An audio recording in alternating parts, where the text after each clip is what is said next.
He stole from the goddess at midnight.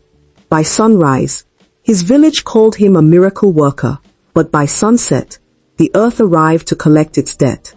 In the village of Kitiku, a man's worth wasn't measured by his silver or his speech. It was measured by the height of his yam barn. When the harvest moon rose, you were judged by what you could pile from floor to ceiling. For a farmer named Uche, the only things piling up were shame and starvation. Uche stood at the edge of his plot, staring at withered, bone-dry stems. For 5 seasons, his soil had given nothing but dust.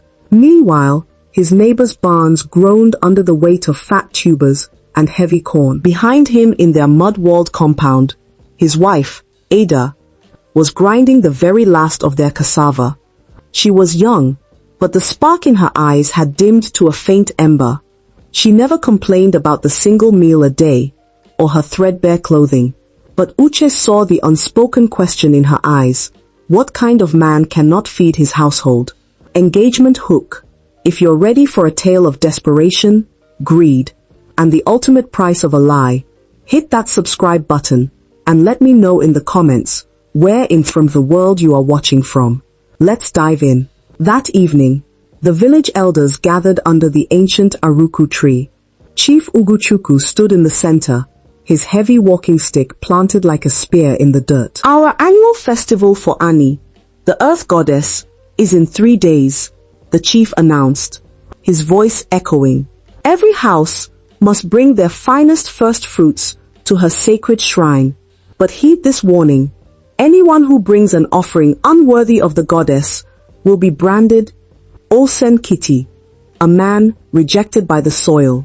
You and your family will be exiled from Kitiku forever. Exile. The word struck Uche like a physical blow. 7 generations of his bloodline had farmed this very dirt. To be cast out was worse than death. The next morning, Uche dug into his fields with bare, bleeding hands, praying for a miracle. He found nothing but rot and burrowing insects. In despair, he cried to the sky, Ani, I keep your feasts. I honor my ancestors. Why have you cursed my hands? The earth remained silent, but the wind blew a dark whisper into his mind. The sacred shrine, the shrine of Ani, sat at the boundary of the forbidden forest. It was a holy place, where the village's finest offerings were left to return to the earth. Mountains of perfect yams, piles of golden corn, all left as a tribute to the spirit world. Wasted, Uche thought, while my wife starves. That night, under a cloud-covered moon, Uche crept into the sacred clearing with a large woven basket. His heart hammered against his ribs. He stepped past the carved wooden idols toward the offering pile. He reached out and touched a massive yam. It felt strangely warm, almost as if it had a pulse. Terror shot through him, but hunger was louder than fear. He grabbed the largest tubers, the heaviest corn, and stuffed them into his basket. Forgive me, Ani, he whispered into the dark. I will pay you back double next season. Just let us survive. He swung the heavy basket onto his head and ran into the night, the wind howling behind him like an angry beast. The next morning, Ada gasped when she saw the magnificent harvest sitting in their kitchen. Uche, where did this come from? She asked, her voice trembling. A hidden patch on the ridge, Uche lied, his voice tight. The goddess finally looked upon us. Ada wanted to rejoice, but as she inspected the largest yam later that night by lamplight, her blood turned to ice. Carved faintly into the rough skin was the sacred symbol of Ani's shrine. She knew, but exile meant ruin for them both, so she buried the terrifying truth in her heart. The day of Thanksgiving arrived. The villagers formed a long line, piling their offerings before the shrine. When Uche stepped forward and emptied his basket, the crowd gasped. The yams were flawless. Chief Uguchuku smiled. Magnificent, Uche. It seems your curse has lifted. But before the chief could turn away, a sickening crack echoed through the clearing. The largest yam in Uche's pile violently split down the middle. Inside, there was no white flesh. It was filled with pitch-black, soaking wet mud, and out poured hundreds of writhing, twisting worms. An abomination, an elder shrieked. The goddess rejects it. Suddenly, the air grew heavy. The trees rattled. The earth itself seemed to groan, as a towering figure rose from the sacred pile. It was Ani, the earth goddess.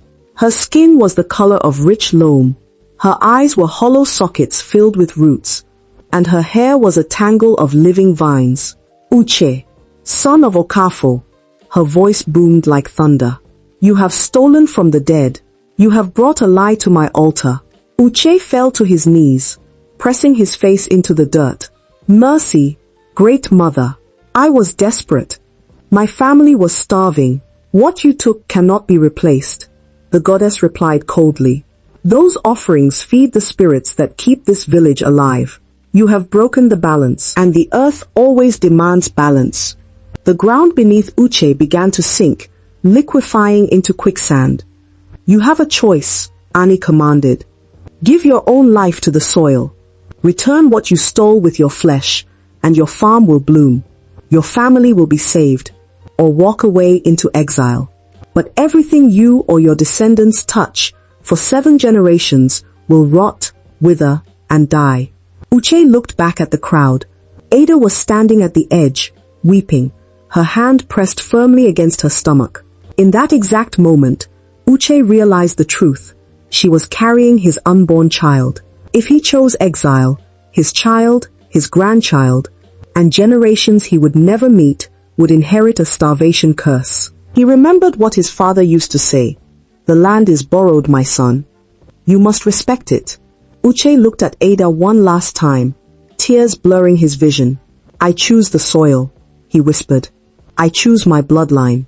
Ada screamed, but the earth closed around Uche, gently, like a mouth closing over bread. Within seconds, the ground sealed shut, smooth, flat, as if he had never existed on. The village stood in stunned silence. But right where Uche had vanished, a vibrant green vine sprouted from the dirt, growing with impossible speed. The chief knelt, dug into the earth, and pulled out the most perfect, giant yam the village had ever seen. The sacrifice was accepted.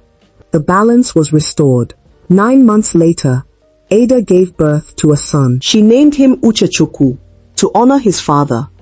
When the boy grew old enough, she took him to the farm. The soil was now the richest in the entire valley, exploding with life at every harvest.